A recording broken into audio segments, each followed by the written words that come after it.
Ever feel like you're trying to piece together a complicated puzzle with just too many scattered pieces? Yeah, it happens a lot with complex issues. Well, today we're diving into a really naughty situation, Colorado's sanctuary policies. And some recent events have really brought the complexities of these policies right to the forefront. It's quite something, isn't it, how policies at the state, even local level, can ignite such intense debates, Yeah. about the fundamental roles of state versus federal authority, Right. not to mention our collective sense of community safety. Okay, let's try and get a clearer picture of what we're actually talking about here. Colorado has put in place these so-called sanctuary policies. We're mainly looking at House Bill 1911-24 from a few years back, and then HB 23-1100, which is more recent. Right. Essentially, these laws aim to prevent state and local police from automatically turning over individuals in their custody to Immigration and Customs Enforcement, that's ICE, based solely on immigration detainers. Yeah, that's the core of it. And the newer bill, HB 23-1100, it goes a step further. It limits the involvement of state and local governments in immigration detention facilities. Okay. So the fundamental idea behind these policies, as supporters would tell you, is to try and foster trust within immigrant communities. How so? Well, the hope is that if people aren't constantly afraid of being deported just for interacting with police, they'll be, more likely to report crimes, cooperate with investigations, that sort of thing. That makes sense, on the surface at least. But predictably, these policies have sparked a lot of disagreement. Oh, absolutely. A lot. And that's where our sources come in for this deep dive. We've got news reports detailing some pretty dramatic recent incidents, a briefing document that kind of compiles many of the core arguments, analysis from the Heritage Foundation offering, well, a particular viewpoint, and then official statements coming directly from law enforcement agencies themselves. And our goal, really, as we work through all this information, is to grasp the central arguments on both sides of this sanctuary policy debate. Right. And we also need to take a close look at some very specific recent events, thinking Colorado Springs, El Paso County, and try to understand how they might connect back to this broader policy landscape. Okay, so let's dive into some of the challenges being raised against these policies first. It seems like there's a pretty significant legal challenge underway. Yes, a very significant one. Douglas County, they initiated a lawsuit against the state. Okay. And they've been joined by El Paso and Mesa counties. Their core argument is basically that these sanctuary policies are not only dangerous to their communities, but also fundamentally unconstitutional. Dangerous in what way? What are the main objections they're raising? Well, the main concern voiced by critics, folks like these sheriffs, is that the policies actively hinder the federal government's ability to enforce immigration laws. Their worry is that by restricting local law enforcement from working with ICE detainers, which are basically requests from ICE to hold someone. Right, a hold request. Exactly. So by restricting that cooperation, individuals who've entered the U.S. without authorization and then committed crimes are potentially released back into local communities, which they argue jeopardizes public safety. So instead of potentially being transferred to federal custody for, deportation proceedings, these individuals might just be released locally after their state or local sentence, or even if charges are dropped. Precisely. And the counties bringing this lawsuit aren't just saying this is bad policy, they're making some serious legal arguments too, aren't they? Oh, absolutely. The lawsuit raises several key constitutional and legal points. They argue the state policies violate the public trust, even the state constitution itself, specifically Article 14. They also invoke the supremacy clause of the U.S. Constitution. Think of it like this. The U.S. Constitution sets up a hierarchy of laws, right? Yeah, federal law is generally supreme. Right. Federal laws are generally at the top, so state laws can't usually contradict them. The counties are arguing that federal law regarding immigration should have the final say here, making Colorado's restrictions on cooperation with ICE potentially invalid. Okay. And there's also a specific federal law that comes into play, something about communication between different police agencies. Yes, that's a crucial point they raise. Right. Critics highlight a federal law, 8 U.S.C., Section 1373.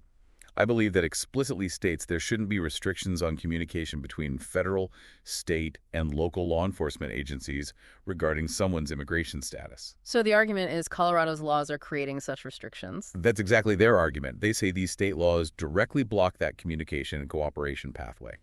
Now, we often hear about the anti-commandeering doctrine in debates like this. How does that fit in here? It seems different. it presents a really interesting twist in this case. Yeah. Usually, the anti-commandeering doctrine is used to say the federal government can't force states or local governments to enforce federal laws. Like, Washington can't just order local cops to become ICE agents. Right. I've heard that argument. But here, the counties are essentially flipping that argument. They're saying, hey, we want to cooperate with federal authorities on immigration enforcement, but the state is stopping us. Oh, okay. So the state is commandeering them by preventing cooperation. That's their angle. They feel the state is overstepping its bounds and interfering with their ability to voluntarily assist federal law enforcement. It's like they're saying, we want to help ICE, but Colorado won't let us. That is a key distinction. Now, the briefing document we looked at mentions a specific case, an example that opponents of sanctuary policies often point to as a clear negative consequence. Let's talk about Luis Sigmund Rincon. Right. This case really underscores the concerns of those against sanctuary policies. Luis Guzman Rincon, he was an individual who had entered the U.S. without authorization, and he had a documented history as a gang member. Okay. He was convicted of attempted manslaughter in Arapahoe County, so a serious violent felony. Definitely. Under, let's say, different circumstances or before these specific state laws, after serving his sentence, ICE would likely have taken him into custody for deportation proceedings.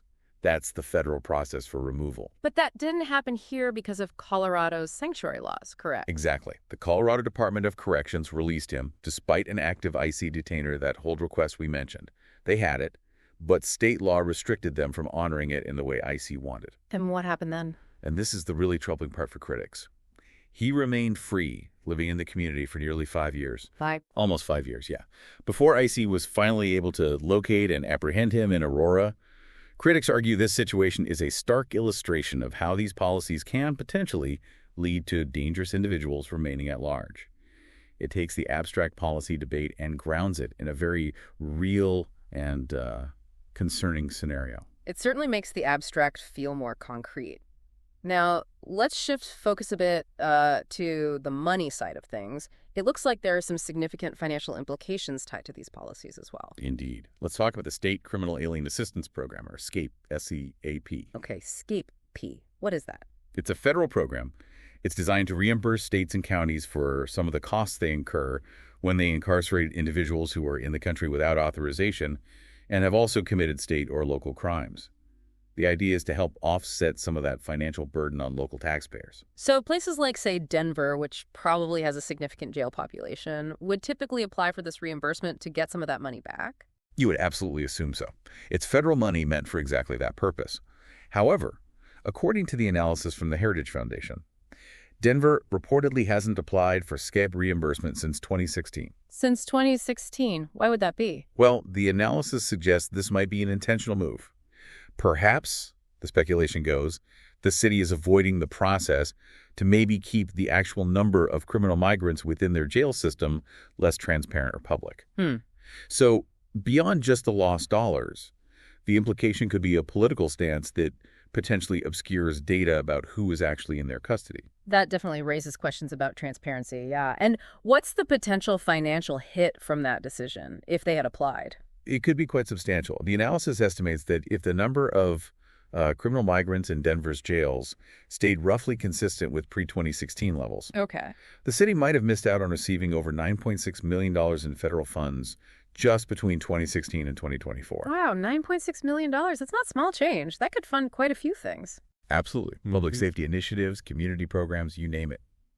It's a significant amount. And it's not just Denver that's potentially feeling the financial pinch because of sanctuary policies, is it? No, it's broader than that now. The previous presidential administration put a policy in place that essentially made jurisdictions deemed sanctuary cities or states ineligible for SCAP reimbursements altogether. Okay. So a direct consequence. Right. As a result, Colorado State Department of Corrections, which actually received about $1.3 million in SCAP funds in 2024, along with 20 counties in Colorado that used to regularly access these funds, they are now apparently cut off from this federal assistance because of the state's overall sanctuary policies. So the state laws impact the county's access to. Correct. Critics argue this shows a prioritization of a certain political ideology over, well, fiscal responsibility and maybe even support for public safety efforts funded by those dollars. So these policies aren't just debated on legal principles and safety concerns. They're hitting state and local budgets directly. Okay, now let's turn our attention to the events that have really grabbed headlines recently, starting with that Colorado Springs nightclub raid. This sounded intense, like something out of a movie. It was indeed a very significant multi-agency operation, led primarily by the Drug Enforcement Administration, the DEA. It took place on April 27, 2025. Okay, this year. Yes. They raided an underground nightclub in Colorado Springs, and the scale of what they reportedly uncovered was quite remarkable. Remind us of the numbers involved. How many people were actually detained there? Over 100 individuals were detained who were believed to be in the country without authorization. Some reports specifically mention the number 114. Okay. But, and this is crucial, this wasn't solely about immigration status. The authorities say they uncovered a wide range of serious criminal activities happening right there. Like what kind of illegal stuff was allegedly going on? Well, according to the official statements, there was significant trafficking of illegal drugs. They specifically mentioned the distribution of pink cocaine, sometimes called 2C. Pink cocaine. Never heard of that. Yeah, it's another dangerous synthetic drug making rounds. They also found evidence of widespread prostitution, and they seized multiple firearms from inside the club. Wow. Drugs, prostitution, guns. And it wasn't just, like, random crime either, was it? There were reports of some pretty serious criminal organizations involved. That's correct. Officials indicated the club was apparently frequented by members of gangs that the federal government has actually identified as transnational criminal, even terrorist organizations. Specifically Tren de Aragua TDA. Okay, I've heard of them. And MS-13, as well as members of the Hells Angels motorcycle gang. So TDA, MS-13, Hells Angels, all potentially linked to this one underground club. That's what the reports suggest. It points to a potentially very concerning link between the immigration status of many people present and these established, often violent, organized criminal groups. That's really troubling. But there was another aspect to the story that was particularly shocking, wasn't it? The reported involvement of U.S. military personnel. Yes, this is a deeply concerning dimension of the raid. Over a dozen active-duty U.S. military members were reportedly found at the club. Active-duty soldiers. Active duty.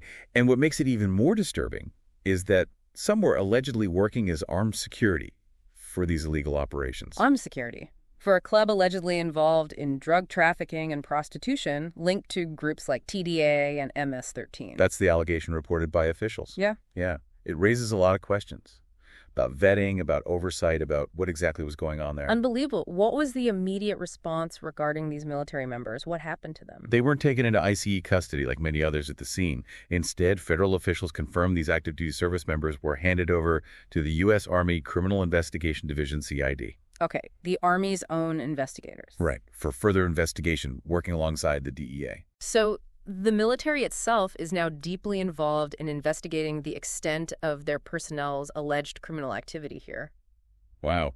And not surprisingly, it seems local law enforcement officials had some strong reactions to this raid, directly tying it back to the sanctuary policies we've been discussing. Absolutely.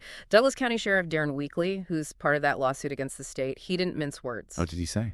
He stated that Colorado has, in his view, become a hub for illegal immigration, specifically because of Denver's sanctuary policies and related state legislation. He explicitly drew a line connecting the situation uncovered in the raid to these very policies. Okay, a direct link in his mind. And Attorney General Pamela Bondi also weighed in, right? Offering maybe a slightly different political lens. Yes, she commented on social media, praising the operation. She attributed its success to a previous presidential directive aimed at enhancing national safety, specifically highlighting the arrests of undocumented individuals and the seizure of illegal drugs. A different framing, for sure. Right. It seems this raid has really poured gasoline on the fire, intensifying the already existing tensions around these policies. Even the local police chief in Colorado Springs felt the need to put out a statement, didn't he, to clarify their role. Yes, Colorado Springs Chief Adrian Vasquez. He emphasized that his department's involvement was strictly focused on the criminal violations impacting community safety, the drugs, the guns, etc. Not the immigration side. Exactly. He specifically pointed out that under current state law, His officers are not authorized to engage in immigration enforcement, which really highlights the constraints that these sanctuary policies place on local police, whether they agree with them or not. It really draws the line clearly. And it's worth noting, too, 2 individuals at the club were arrested on existing outstanding warrants for other crimes, further underscoring the criminal element involved beyond just immigration status. So, this wasn't just about who was documented or not. It was a significant alleged criminal enterprise with some deeply unsettling connections, including potentially within the military. Okay, let's shift gears slightly. From Colorado Springs down to El Paso County, south of there, the arrest of Jose Daniel Paramoguera. This also seems to be a case that critics are pointing to. Yes, this incident happened a bit earlier, back on January 30th, 2025. Jose Daniel Paramoguera was identified by the El Paso County Sheriff's Office as an individual in the country without authorization, and they labeled him a prolific criminal. Prolific criminal. Okay. What were the circumstances that led to his arrest? How did they find him? It actually started with a report of a vehicle break-in. Deputies quickly located the suspect vehicle nearby.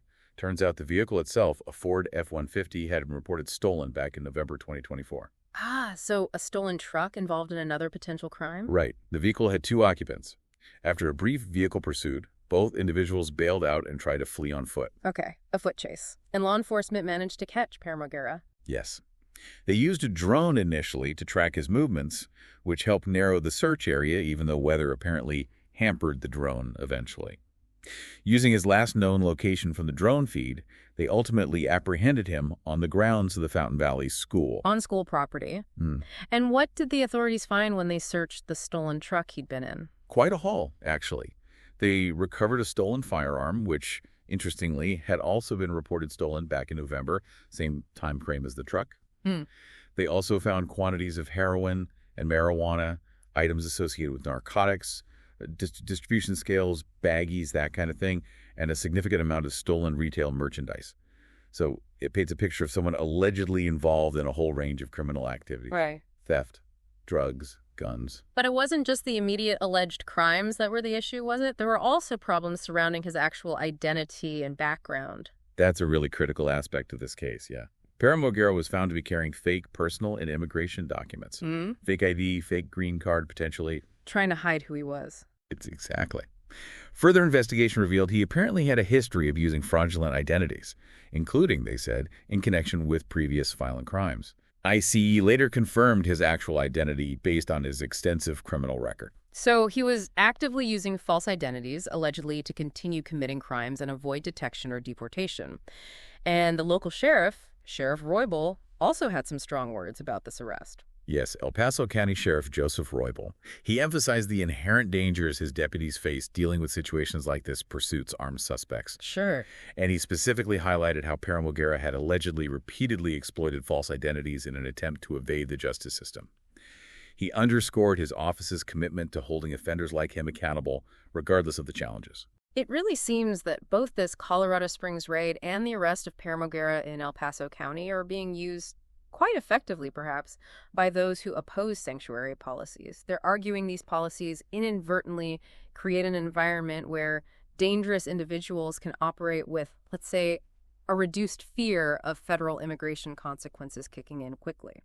These events certainly provide very concrete examples that fuel that specific argument within the broader debate. I mean, the alleged presence of individuals linked to groups like TDA, the significant criminal activity in the nightclub raid, the stolen guns, the drugs, right, and especially that alleged involvement of U.S. military personnel, that's particularly jarring. And then you have Paramoguera's case with the repeated use of false identities. It all raises serious questions for people about potential vulnerabilities and risks that might be associated, intended or not, with the current approach under these state laws. There's also that perspective mentioned, I think it was in the American Thinker piece, specifically about the military involvement, raising concerns about something deeper. Yes, that piece highlighted the military angle as deeply distressing. The perspective presented there was concerned that this could represent a kind of cancer in our military, linking it, perhaps speculatively, to past alleged purges of certain military leaders. Okay. And it also raised a concern about potential infiltration of the military itself by, terrorist elements or sympathizers, given the alleged connection to TDA at the club. We should stress these are concerns raised in that specific analysis. Understood. Just presenting that viewpoint from the source material. So, okay, as we try to bring all of this together, it's just incredibly clear that Colorado's sanctuary policies sit right at the center of a really intricate, really complex web of issues. Absolutely. You see this fundamental tension playing out constantly between the authority of the state government and the federal government, particularly when it comes to enforcing immigration laws. Yeah. Whose job is it, really? Right. And how much should they cooperate? Exactly. And we're also seeing this very passionate, very ongoing debate about the core meaning of public safety and, frankly, the most effective ways to actually achieve it for everyone in the community. Mm-hmm. And as we discussed, we absolutely cannot overlook the significant financial considerations that these policies bring up for both the state budget and local government budgets, especially with that SCAP funding issue. And the specific details that have come out from the Colorado Springs raid and the El Paso County arrest, they are truly concerning, regardless of where you stand on the policy itself. They seem to add considerable weight to the arguments that these policies might have unintended and potentially dangerous consequences. These specific incidents definitely offer very concrete illustrations that feed into that larger debate, yeah. Mm-hmm. The alleged involvement of people linked to transnational criminal groups, the sheer scale of criminal activity apparently uncovered. And the military connection. And especially, yes, the alleged involvement of U.S. military personnel in the Colorado Springs raid. That just raises huge red flags and significant questions about potential vulnerabilities, potential risks that might be associated with the current policies, intended or not. So as we consider these events and we look at the ongoing legal challenges from the counties, it really makes you think, what does community safety truly mean in this context, in the context of these specific immigration policies? It's a tough question. Yeah. And what are the long-term implications of these conflicts we're seeing between state law and federal law enforcement priorities? It's definitely something that warrants deeper reflection from all of us, I think. It's a deeply multifaceted issue, you're right. There are no easy answers here at all. We really encourage you, the listener, to maybe explore some of the source materials we've talked about today.